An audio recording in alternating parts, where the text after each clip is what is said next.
Hello students, कैसे हैं आप सभी। स्वागत है आप सभी का मेरे चैनल एसएससी प्रिपरेशन क्लास में।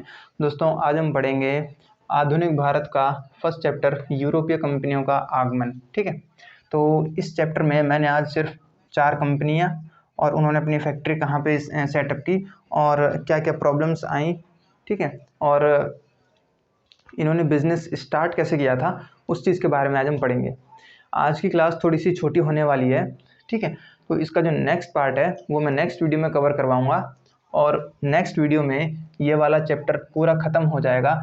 इसकी मैं 4 वीडियोस लेके आऊँगा क्योंकि ये टॉपिक थोड़ा सा बड़ा है, इसलिए इसको हम 4 पार्ट्स में पढ़ेंगे। ठीक है, तो चलिए स्टार्ट करते हैं। यूरोपीय कंपनियों का आगमन। चैप्टर स्टार्ट करने से पहले मैं आपको कुछ बता देता हूँ, जैसे कि यूरोप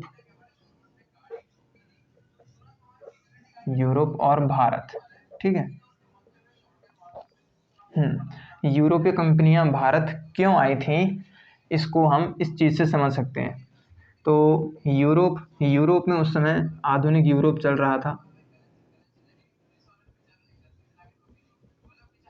आधुनिक यूरोप का समय चल रहा था, यानी कि पुनर्जागरण हो रहा था। ठीक है, और ये था उस समय भारत में इस समय मुगल वंश का शासन था और इसी समय भारत की अर्थव्यवस्था जो थी वो पूरी तरह से समृद्ध हो चुकी थी।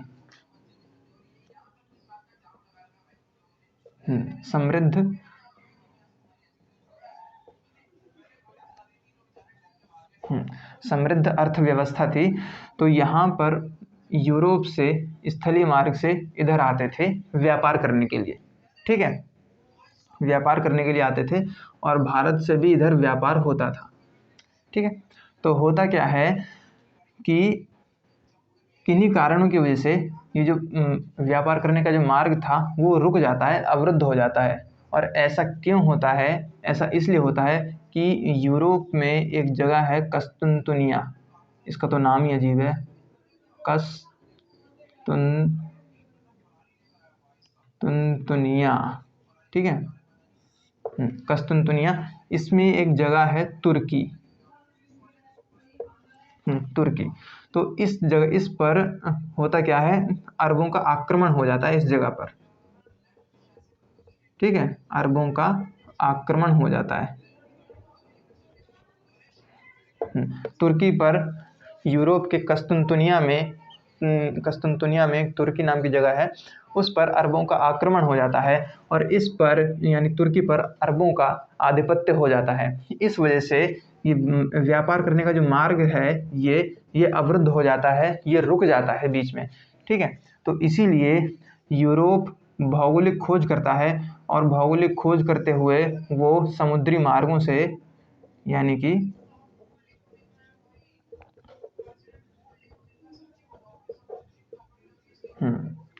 समुद्री मार्गों से भारत आता है।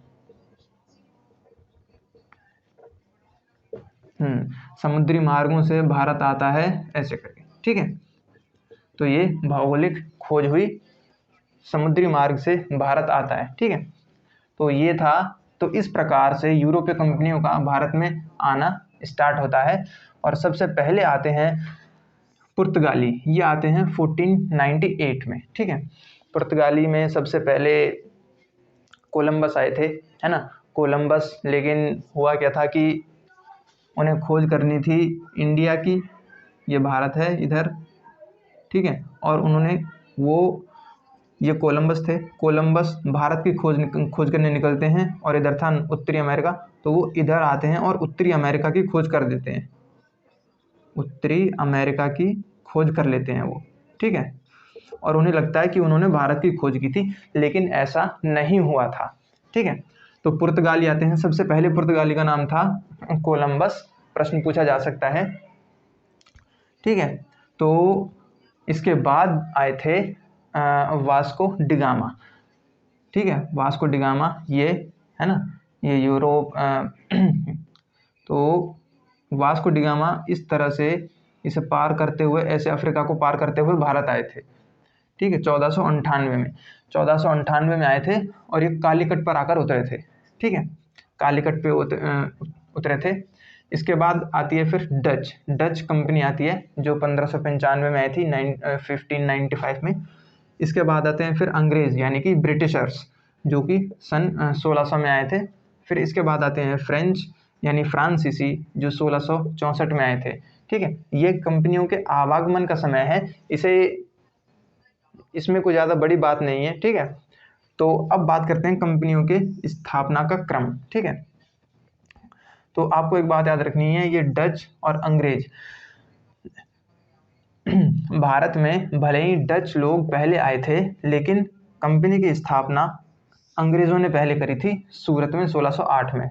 1600 में आए थे और 1608 में इन्होंने कंपनी की स्थापना करी थी। ठीक है, और डच लोगों ने बाद में करी थी मसूलीपट्टनम में 1605 में। फ्रांसीसी आए थे 1664 में। सूरत में इन्होंने फैक्ट्री स्थापित की 1668 में। ठीक है, और पुर्तगालियों का तो मैंने आपको बता ही दिया, 1498 में आए थे 1498 में, और कोचिन में 1503 में इन्होंने फैक्ट्री डाली थी। अब बात यह है कि ये लोग आ भी गए और इन्होंने फैक्ट्रियां भी खोल ली, लेकिन फैक्ट्रियां क्या ऐसे ही खुल गई? नहीं, कुछ प्रॉब्लम्स आई इन्हें फैक्ट्री खोलने में, और ये सवाल उठता है कि इन्होंने फैक्ट्रियां लगाई कहाँ पे होंगी। तो जैसा कि मैंने आपको बताया था कि भौगोलिक खोज हो चुकी थी। ठीक है, तो ये सब कहाँ से आए होंगे? समुद्री मार्ग से आए होंगे।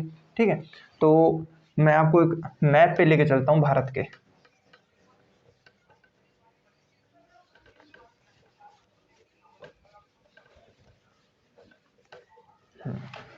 ये कुछ हमारा है भारत का मैप। ये इधर है अरब सागर। ठीक है, ये नीचे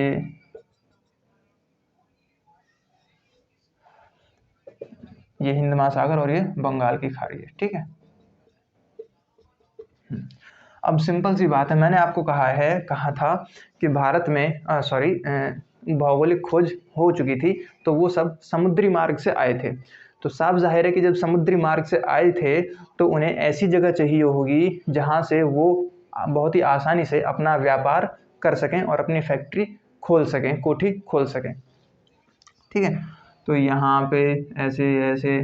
ठीक है, तो सबसे पहले बात करते हैं अंग्रेज।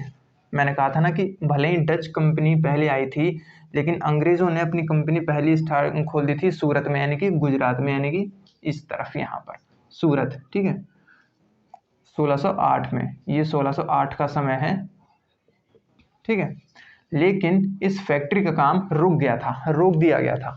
क्यों रोक दिया गया था? तो इसका रीज़न ये है कि ब्रिटिश से जब ब्रिटिशर्स आए थे, ठीक है, तो यहाँ पर जो थे वो मुगल वंश में उस समय जहांगीर का राज था।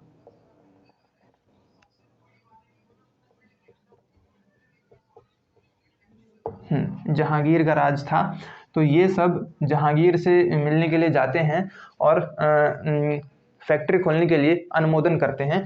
तो जहांगीर जो थे, जहांगीर ने इनको फैक्ट्री खोलने का अनुमोदन दे देते हैं और यहाँ पर फैक्ट्री का काम स्टार्ट हो जाता है।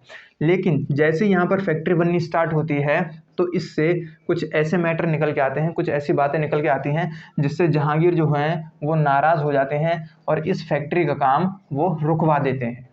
ठीक है, तो इसी तरह यहाँ पे फैक्ट्री होती है 1608 में, लेकिन वो पूरी नहीं हो पाती। तो ये अंग्रेज़ क्या करते हैं, फिर यहाँ से जाते हैं ये मसूलीपट्टनम में, यानी कि इधर पे आते हैं मसूलीपट्टनम। यहाँ पे ये फैक्ट्री खोलते हैं और वो फैक्ट्री 1611 में कंप्लीट हो जाती है। फिर ये इसके बाद जाते हैं जहांगीर के पास। ठीक है, फिर वो अनुमोदन दे देते हैं और दोबारा से ये जो फैक्ट्री रुकी हुई थी इसका काम 1613 में बनकर 1613 में ये फैक्ट्री का काम पूरा होता है। ठीक है, तो यही कहानी है 1608 और 1611 के बीच की। ठीक है, तो आई थी डच कंपनी पहले 1595 में, लेकिन अंग्रेज़ 1600 में आए थे और अंग्रेज़ों ने अपनी फैक्ट्री सूरत में खोल ली पहले, लेकिन इसमें उन्हें कुछ कठिनाइयाँ भी आई थी। ठीक है, तो फिर इसके बाद डच कंपनी खोलती है मसूलीपट्टनम में, यहीं पे। फ्रांसीसी 1664 में आते हैं, 1668 में फैक्ट्री खोलते हैं सूरत में। ये रहा हमारा सूरत। ठीक है, पुर्तगाली 1498 में कोचिन में खोलते हैं। कोचिन यहाँ पे केरला का ही भाग है, इधर खोलते हैं, ठीक है। तो ये था हमारा कंपनियों का आवागमन और कंपनियों की स्थापना, फैक्ट्री की स्थापना, ठीक है। आई होप आप सभी को यहाँ तक अच्छे से डाउट्स क्लियर हुए होंगे। तो दोस्तों अब हम नेक्स्ट पार्ट कवर करेंगे इसका, जो कि है हमारा पुर्तगाली।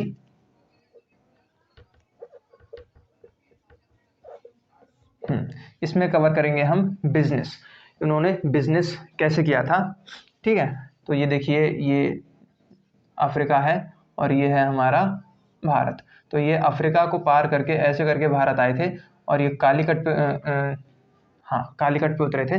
कौन? Vasco da Gama. आपको याद रखना है, वास्को डिगामा कालीकट पे उतरे थे, ठीक है। अफ्रीका को पार करके यहाँ पे आए थे। तो कालीकट पे एक राजा था जिसका नाम था जेमोरियन।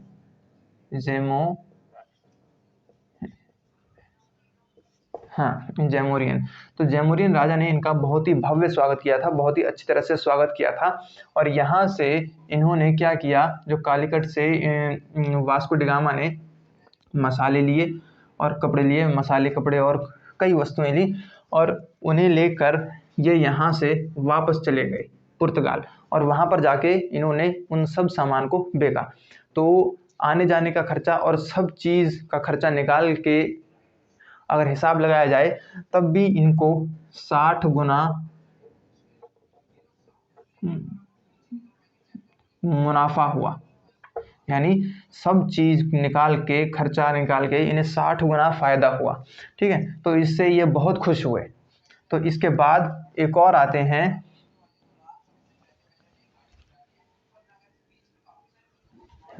फिर इसके बाद दोस्तों एक और आते हैं सन 1500 में एक और पुर्तगाली समूह आता है जिसका नाम होता है पेड्रो अल्वारेज।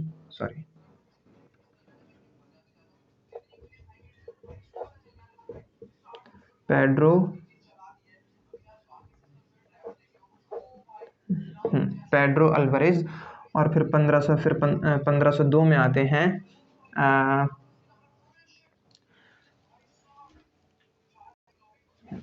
1502 में आते हैं दोस्तों वास्को डिगामा दोबारा भारत आते हैं 1502 में।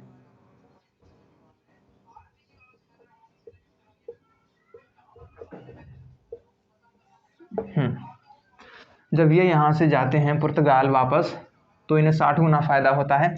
इसके बाद फिर एक और पुर्तगाली समूह आता है 1500 में जिसका नाम होता है पेड्रो अल्वारेज। फिर 1500 के बाद 1502 में वास्को डिगामा दोबारा भारत आते हैं, ठीक है। फिर इसके बाद होता क्या है कि पुर्तगाल जो है, पुर्तगाल से कई नए नए वायसराय बन के आने लगते हैं और फिर वो वहाँ पर अपना व्यापार करते हैं, ठीक है। तो आज की क्लास तो वैसे बस यहीं तक है, ठीक है। इसके आगे का मैं आपको नेक्स्ट क्लास में बताऊंगा। तो आई होप मेरा तरीका आप सभी को समझ में आया होगा। बीच बीच में थोड़ी सी प्रॉब्लम हुई थी, ठीक है। तो आई होप मेरा तरीका आप सभी को समझ में आया होगा। अगर समझ में आया तो प्लीज़ वीडियो को लाइक करें, शेयर करें, सब्सक्राइब करें मेरे चैनल को। मिलेंगे नेक्स्ट क्लास में, तब तक के लिए थैंक यू।